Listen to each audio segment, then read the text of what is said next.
Hello everyone, I'm your host Kalila Reynolds and I have some exciting news. You're watching the very first episode of EXIM Bank's new series, Your Business Matters. It's a debate geared towards bringing thought leaders together with thought-provoking ideas and methods and business matters to help you grow your business. Now, here are the rules. Both sides will contest a motion, one who is for the affirmative and one who's against the opposition. Each debater will get 3 minutes to make their opening statement, but the other side can interject with a point of information in which they can pose a question to their opponent in 60 seconds or less. The next round is the rebuttal. Each side will have 2 minutes to rebut their opponent's main points, and then the gloves are off. At the end, it will be up to you, the viewers, to vote for a winner in the comments section. Who you thought won the debate. We'll compile the results and announce the winner on social media. Now, let's get on with today's argument. The moot. During a recession, should you invest more in marketing or sales? Let's meet our debaters.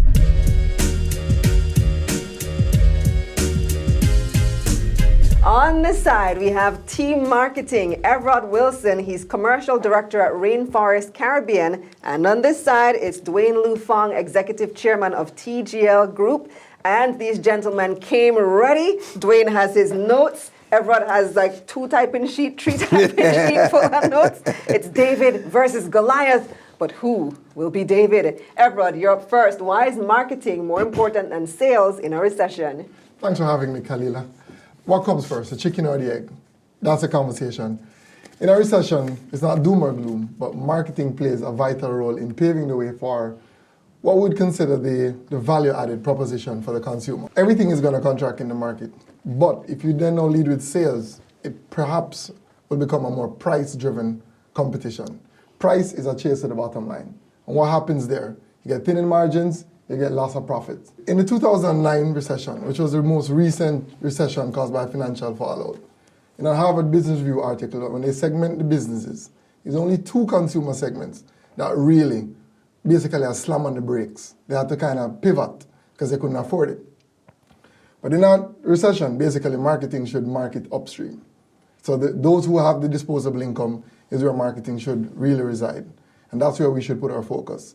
Sales is also a relationship-driven business, but it's predominantly a transaction business. At the end of the day, it's very quantitative and it's really driven by numbers.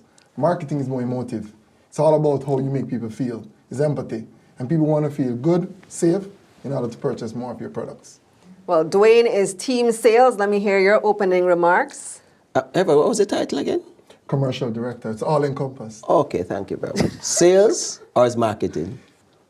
Depending on how you're looking at it. All right, I am just checking. All right, so, when I think of it and I think of what the importance of sales, if you think about recession, and I just did a little quick thing here, it says a period of temporary economic decline during which trade and industrial activity are reduced.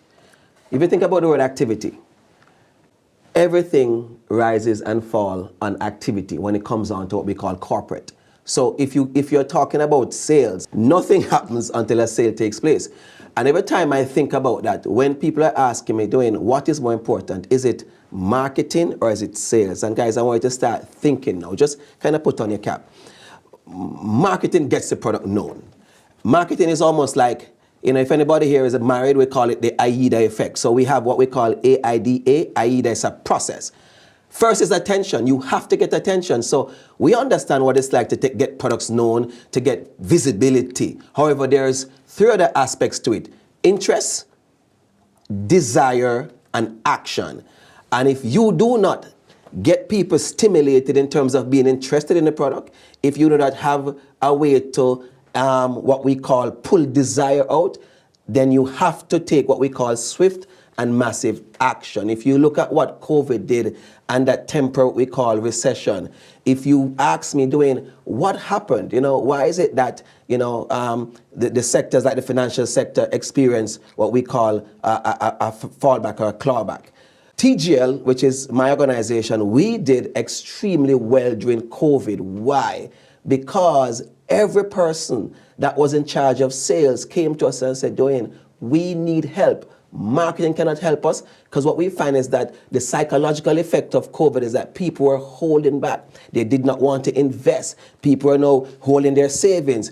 It took what we call deliberate, intentional, consultative conversation to know what we call extract, which is speak, empathy, empathize with people, understand them, understand the objections that they're going to give you. Oh, I'm not spending, I'm going to save the money, which marketing, hold on one sec, marketing could not have helped you. What you needed was conversation directly to say, hey, we understand exactly how you feel. Feel, felt, found.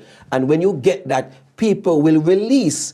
And with your understanding of how to interject and embrace what is happening, they will release the money. So it's an extraction process. All right, we have a point of clarification from Everod. My notable and respectable counterpart did say two things.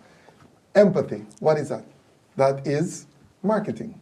Sales is about how do you listen and communicate back that value, as he's saying, but you have to first convey the desire. You have to connect with the consumer or the customer. So let me explain on my part. If you want to grow your business, market share is driven by how you convey during a downtime. So for example, let me give you from the Harvard Business Review, as it was quoted. The advertising space gets more competitive. However, persons want to know that they're banking on a bankable business. You cannot convey that to every community through transaction. That has to be conveyed on a greater platform. And that platform is really built around marketing. I beg to differ. No problem. Noted. As you said earlier, and I quote, promote, get attention, garner desire, build interest. That is all marketing forte. Then comes the action. So if we should divide that in 100 out of 100%, if you're supposed to say 4 out of 100, where does the greater market share lies in terms of gaining that access to the consumer? Well, this is getting heated. Duane wants to respond. He's rolling up his sleeves. Yes. Let me hear. I see you're quoting out of Harvard Business Review, but I'm going to quote Experiential Business Review right now. Experiential Business Review. All right? Being in the field. Now, if I'm looking at the process of what we call AIDA, which is a particular process, desire does not necessarily come from marketing.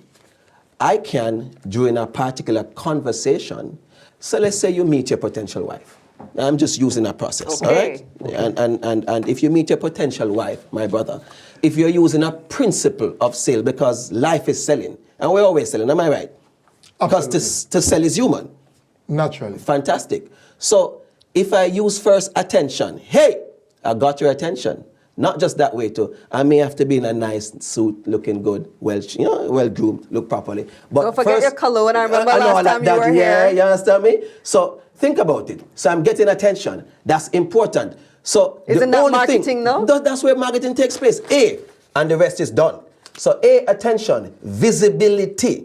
To stimulate interest takes conversation, because I may get your attention, Kalila, but you may not be interested. Interest comes from the part of sales, what we call, if we're going from base 1 to 2, which is we are having some form of consultative conversation to understand needs and desires, and she has to say, when I leave, that guy is interesting. Not interesting by how he looks, but interesting by the kind of questions he asked, how deep it was, how wide it was. And she may say, you know, I've seen so many guys that have gotten my attention, but it's the only one that has stimulated my interest. Marketing does not stimulate interest.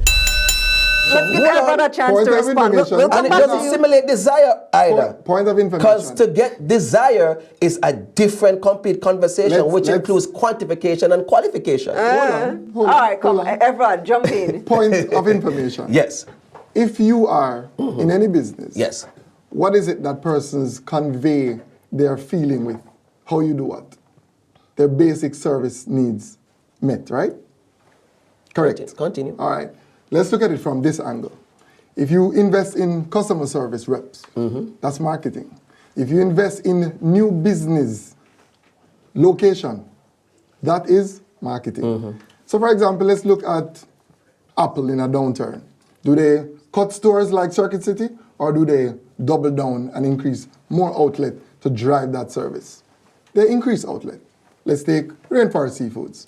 During the downturn of the health crisis, the COVID crisis, what did we do? We doubled down. We increased our service. We didn't pull back any of our frontline service providers. Why? Because the customer must have a seamless experience. But isn't that sales? No, sales is only the transaction. Sales is what converts all of what marketing would build to deliver on that sales transaction. That transaction is quantitative, not qualitative. Name one part of sales that is qualitative. Well, you know, let me break down what you just said. No, I was going to ask you for that name first. No. I want to break it down. Let me just break it down again. So I want you to understand this, because I know marketing in its wider sense. See. And the conversation of marketing can get very high level and highfalutin. I want to bring it back layman to the people that just want to understand what is the difference. Understand me? What is the difference? I know companies that does not have a marketing team at all. They only survive on sales. Am I correct? If you're No, yes or no? Can a company It cannot be so- survive without marketing? It cannot be so I'm asking, but of course it is a yes or no answer, because many companies do not have a marketing manager or a marketing team. Any at all. You have companies today have not run one ad since they have been open. Point of clarification. Yes or no? Point of clarification. No, Everod. But come on. It cannot be so dry.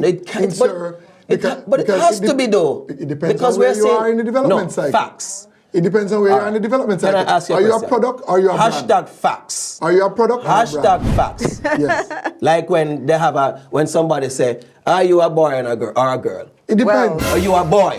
Facts. Don't tell me it depends. I'm just joking. But I'm That's just saying. another debate. Yes. That's but that's the whole other point. debate. You have facts. What's the fact? Can a company exist not having a marketing team or a marketing manager? And can they do well? Technically, yes. Thank you very much. However, that isn't what marketing conveys.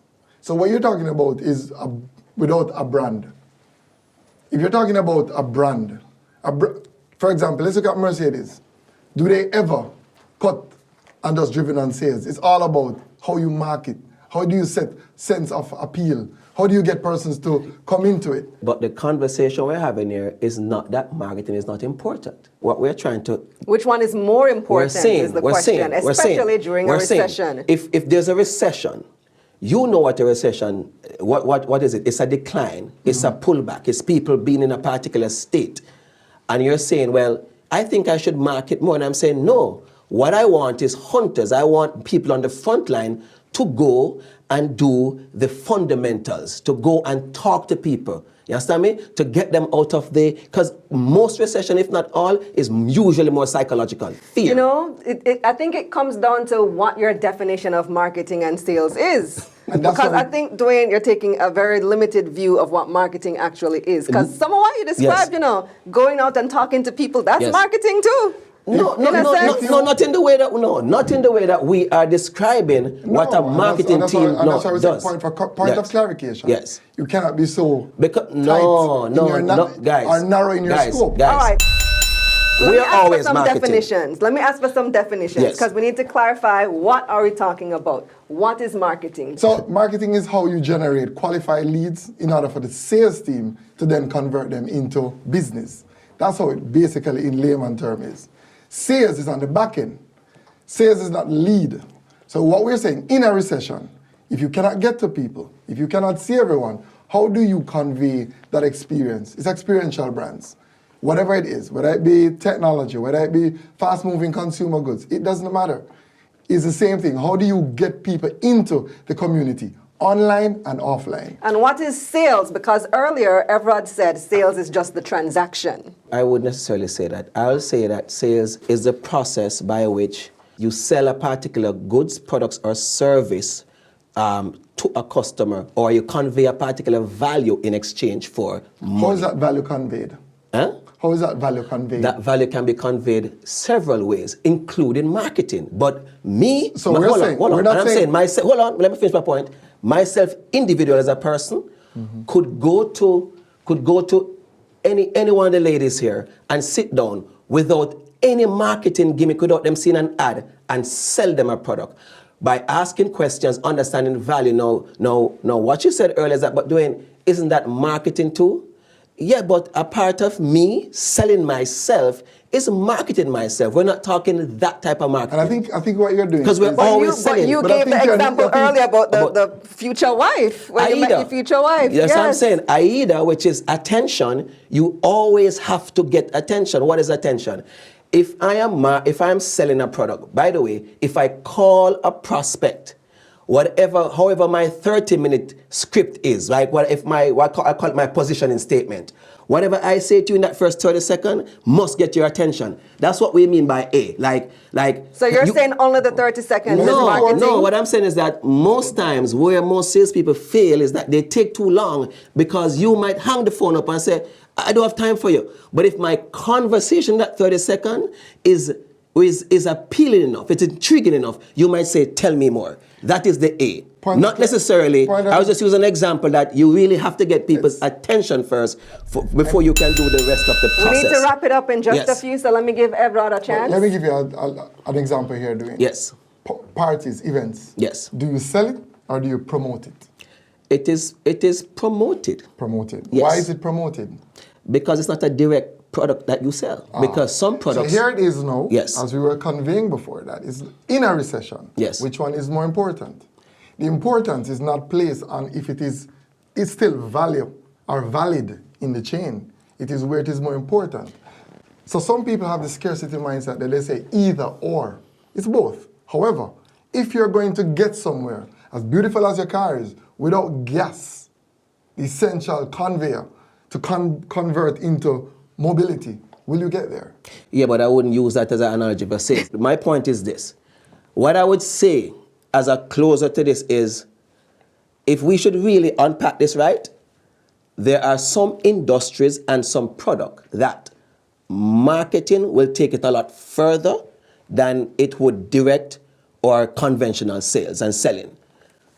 And there are some products ever that you may not need any marketing. You need frontline people that's going out and doing the hardcore sales work that will convert. Because really what marketing does is giving me visibility, it's making my product known, and then, but if that's not converted, I'm dead. Because companies are about bottom line. And sales is bottom line, straight off the top. Final word to Everod, your thing sounds 30 sexy, seconds. but it's not bottom line.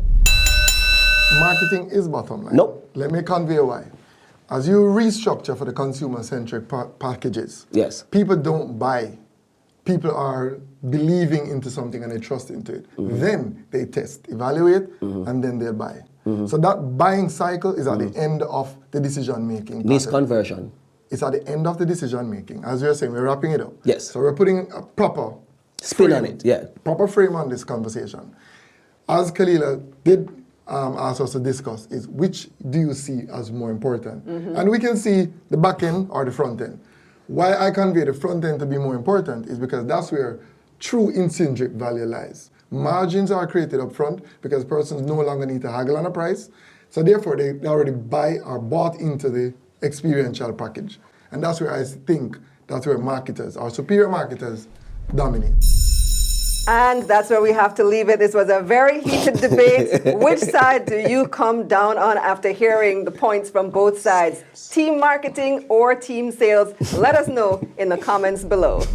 That's it for this episode of Your Business Matters, brought to you in partnership with EXIM Bank's Business Advisory Service, giving you the tools to grow your business. Visit their website at eximbankja.com.